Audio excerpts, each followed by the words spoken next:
I'm not a teacher. I'm not a preacher. And for darn sure I'm not a cop. As Mr. Bill since 1983, and being the smallest store in the city of McCook, does not mean that I didn't have to stop fights though. Most of the time it'd be a bigger kid picking on a littler kid around the candy truck, and I'd just lean out and say, you can't kill him until he's done spending his money at my candy truck. They'd get to laughing about it because most parents go and adults go nuts, you know, if they see fighting. And I just stay calm and tell them that kind of thing. And after the kid buys, if the bully's still around, I said, you still can't kill him. Everybody deserves a last meal. And of course the 5 minutes it takes for that little kid to eat his food, by then the bully's off doing something else. Now once in a while the fists, well, they'd get thrown before I could stop it. And so I would just lean out and say, go ahead, beat each other up. But at any moment, a good-looking rich girl is going to come by here wanting a guy in the worst way, and you two will be beat up and won't be able to perform for her. Well, it usually stopped the fight right then and there. They would argue over who got her first, but the fight was stopped. Now that doesn't mean that every fight that I saw I could stop real easy, and that they were just fists. I have had, in my 27 years, kids come up and they were angry and they were ready to do violence to somebody else.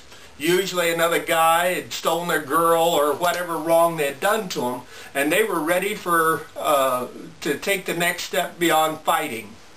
And that includes using a knife. I saw a number of them pull knives, and the other guy that they were going to kill wasn't there right then, but they'd pull a knife and say, I'm going to kill him.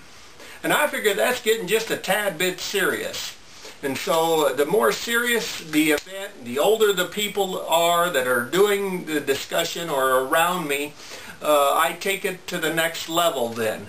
And again, I don't have a badge, I'm not a cop or a preacher or a teacher, but I use a little bit of the wisdom from Solomon. And I just simply say, go ahead, hey, kill him. I'm sure you'll think it's worth it getting out of prison in 20 years, if you're lucky, wearing a diaper. Because a young buck like you going into prison, they're going to have a lot of fun with you every night. And I really don't know if you're going to, each time you get raped, think it was worth it to kill that guy. But that's for you to decide. So you go ahead and kill him, and just mentally be prepared to go to prison so you can be raped every night, and not just once a night, dozens of times a night.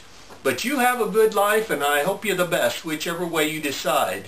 The three that have pulled the knives and got serious like that usually put the knife away, and they sure didn't commit the crime. Though most of the people that threaten, it's just hot air, but you never know.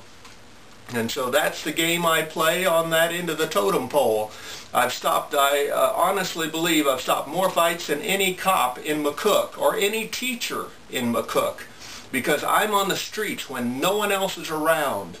And it's up to me to kind of keep a little bit of order in this jungle we call McCook. I hope you enjoyed this video, and I hope you look at some of my past ones and subscribe to my future ones. Thank you.